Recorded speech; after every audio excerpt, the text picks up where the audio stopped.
The pry bar bit into the rotted subfloor with a wet, splintering groan.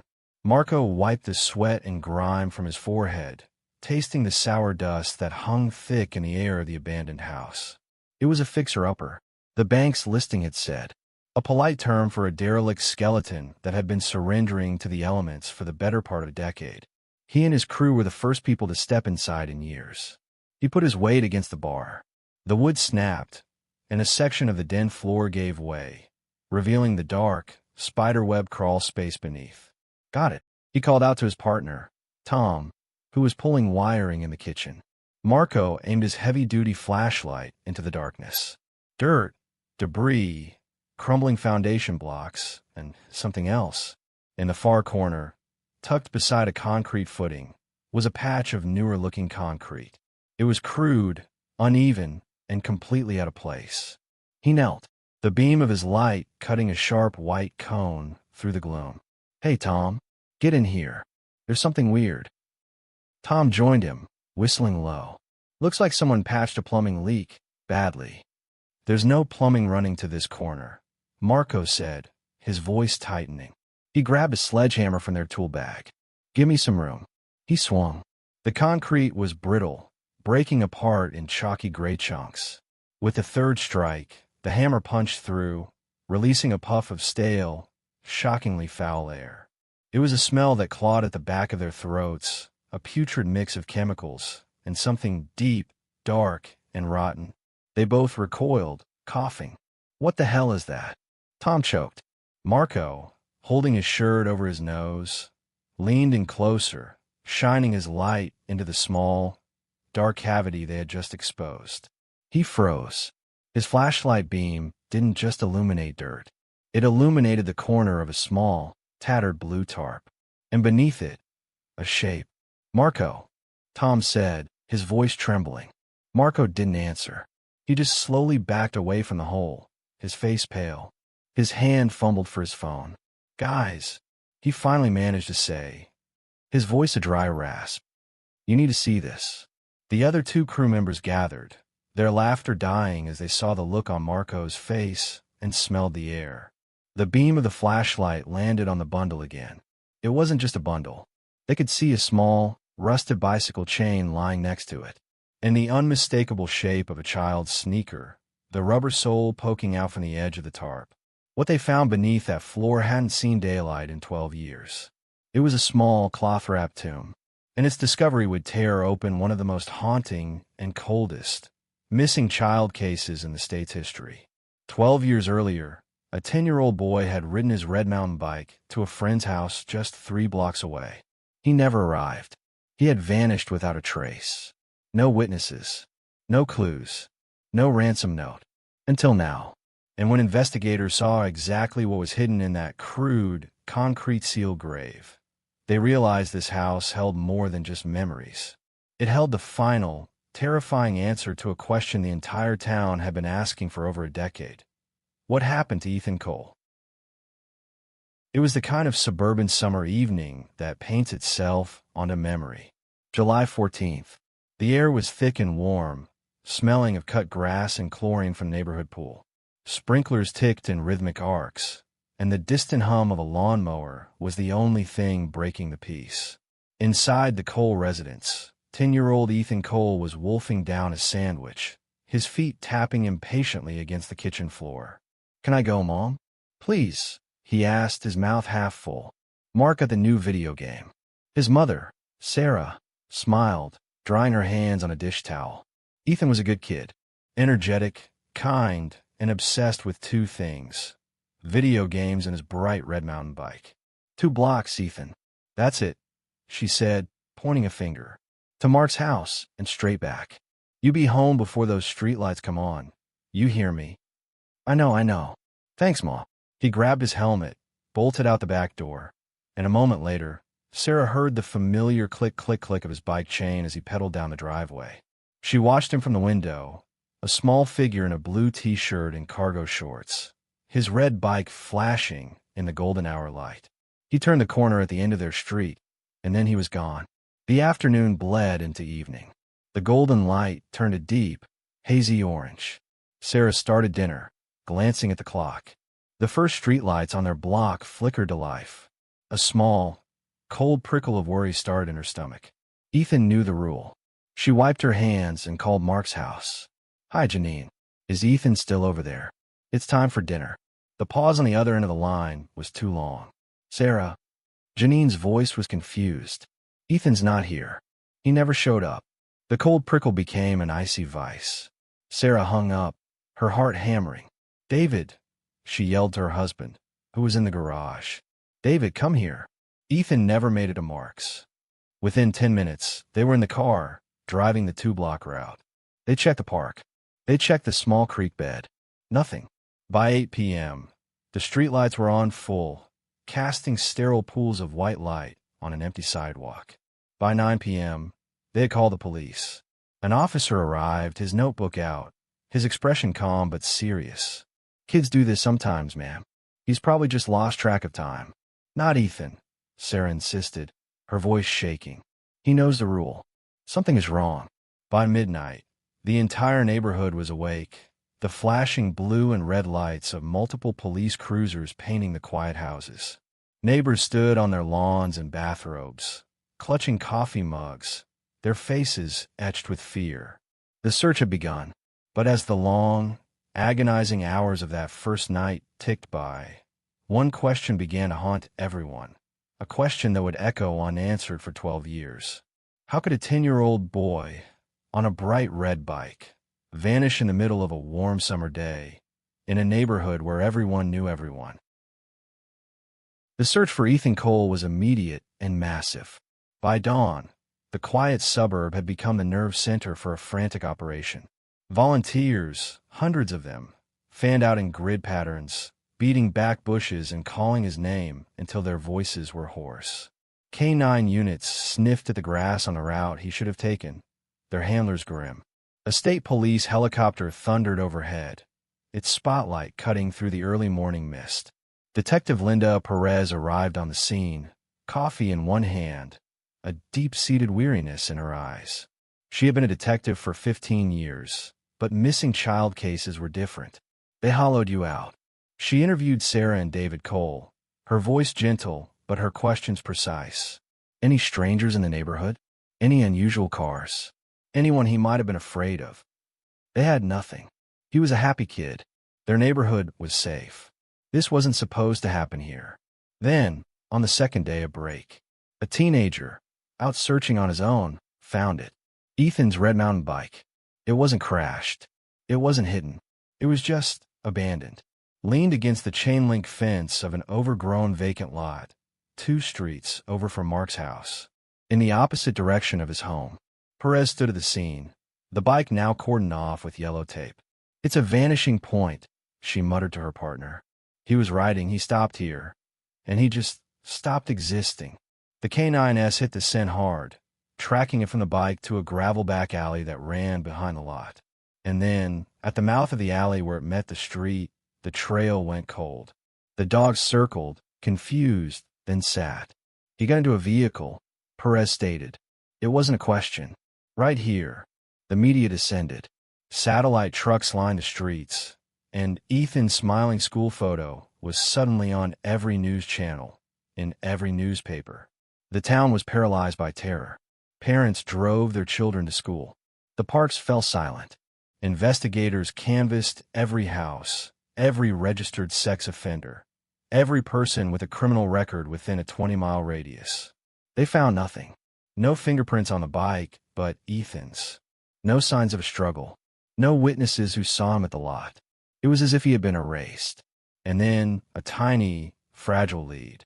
An elderly woman, Mrs. Petrov, who lived across from the alley, told detectives she thought she remembered seeing a white van parked near the lot earlier that afternoon. It didn't belong, she said, her hands twisting in her lap. "I didn't see the driver. I just remember the van. It was old, a little rusty, a white van. It was vague. It was thin, but it was all they had. That single lead, the ghost of a white van, would consume investigators for months. They chased down every registered white van in the county, then the state. It led them down one frustrating, soul-crushing dead end after another. But it wasn't the van that held the truth. The truth wasn't mobile. It was stationary.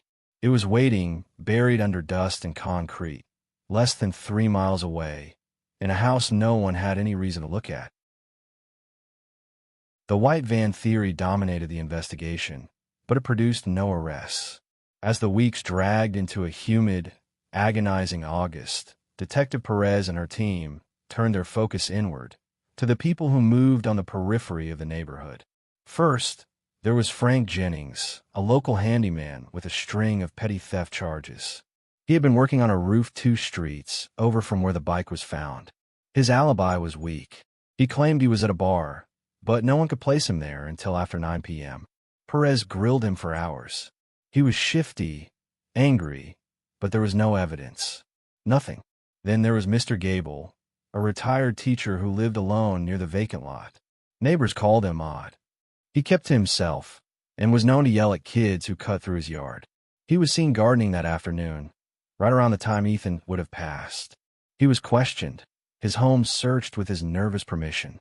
They found nothing but gardening tools and stacks of old books. He was cleared, but the cloud of suspicion lingered, poisoning the air around him. The most painful interview was with Kyle, the 16-year-old who had found the bike.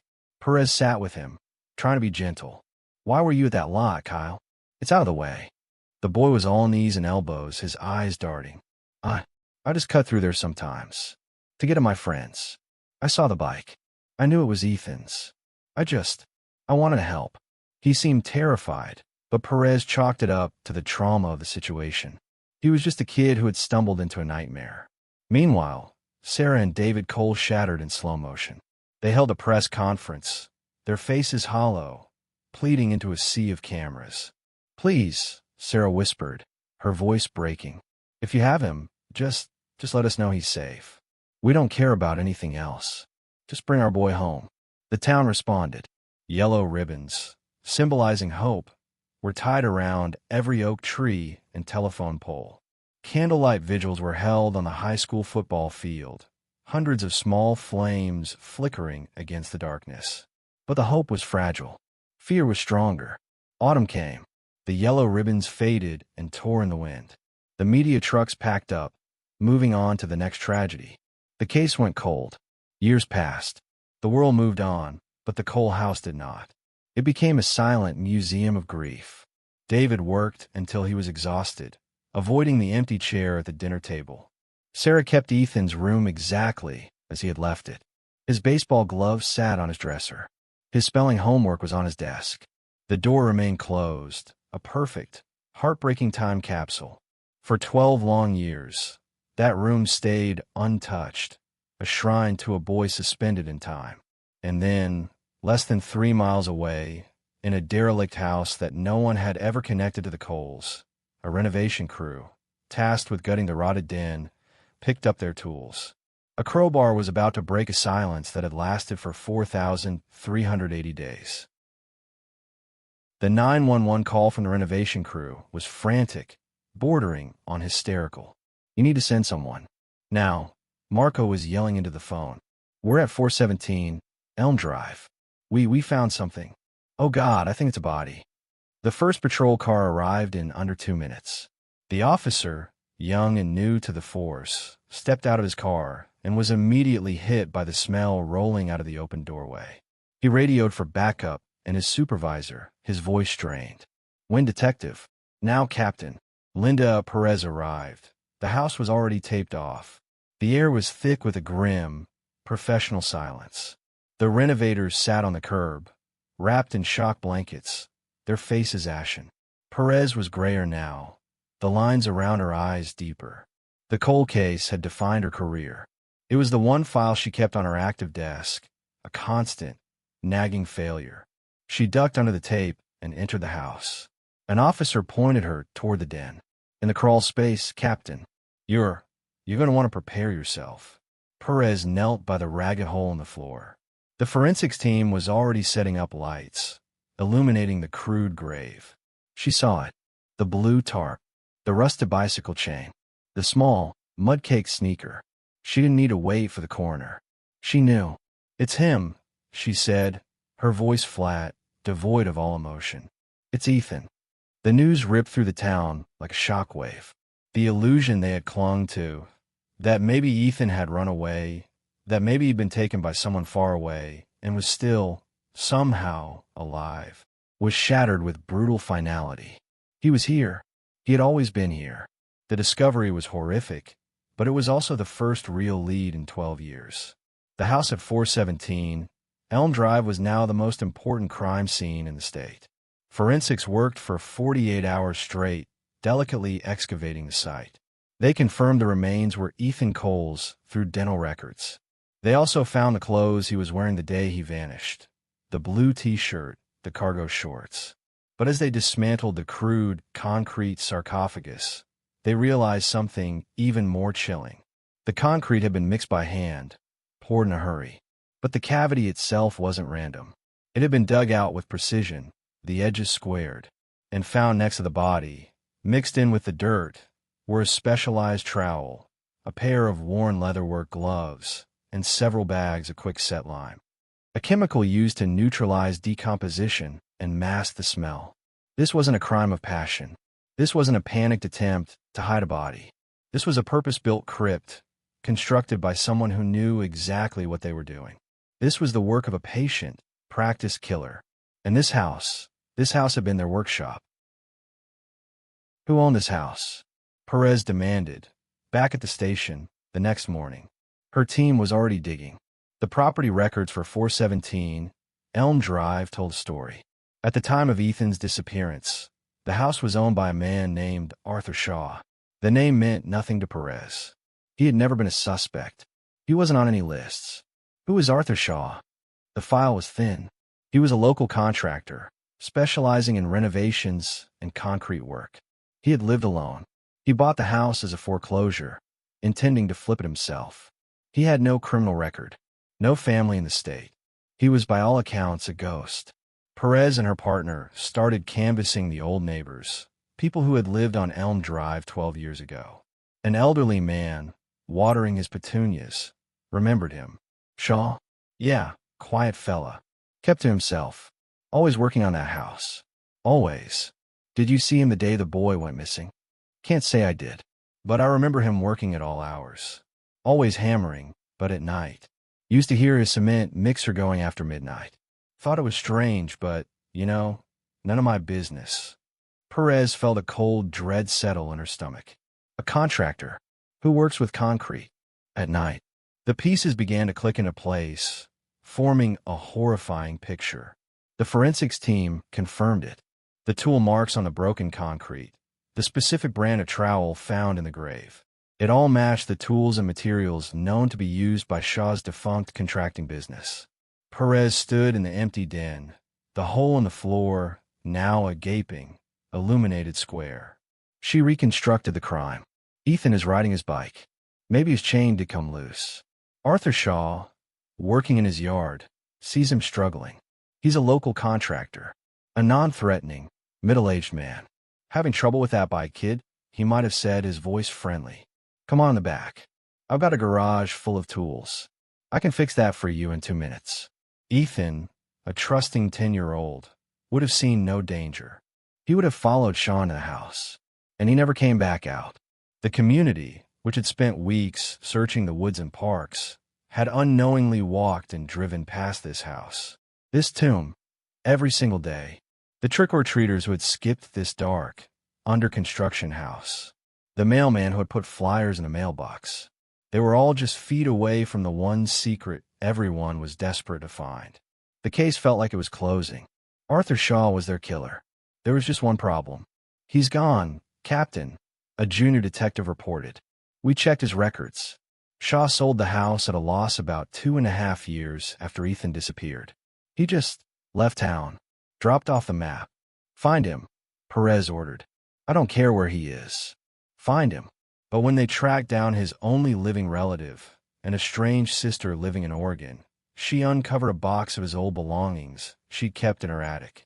It led them to a local storage unit, the bill unpaid for almost a decade. What they found inside that dark, 10-by-10 unit revealed a secret far darker and wider than a single missing boy. It would explain everything. and haunt everyone involved forever. The lock on the storage unit was rusted shut. The forensics team cut it open, and the metal door rolled up with a deafening screech.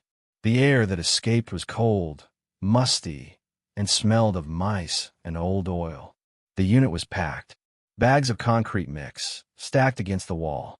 Wheelbarrows. Buckets of dried mortar. But tucked in the back, behind a stack of tarps, were several sealed plastic containers. Perez, gloved, popped the lid on the first one. It was full of journals. Ledgers. Dozens of them.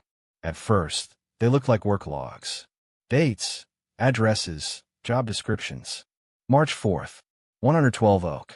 Repower Foundation. March 10th, 3,300 Willow.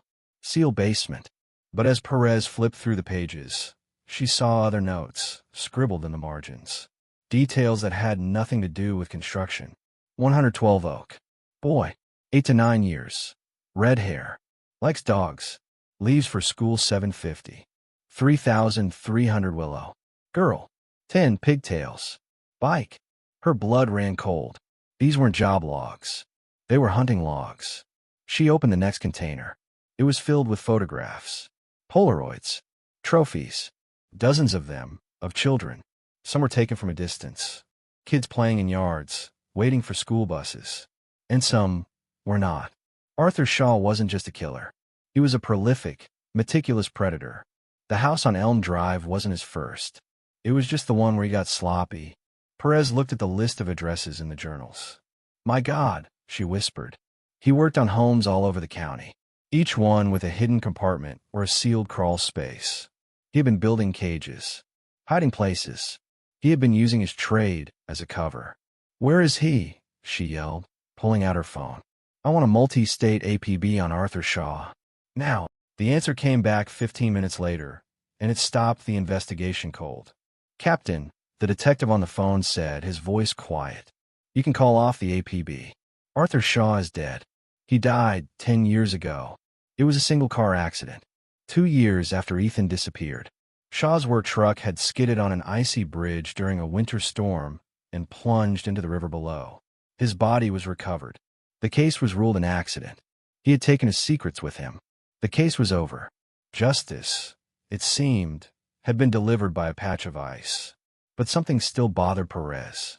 The forensics report from the crawl space landed on her desk. Captain, the lab tech said, we got a problem.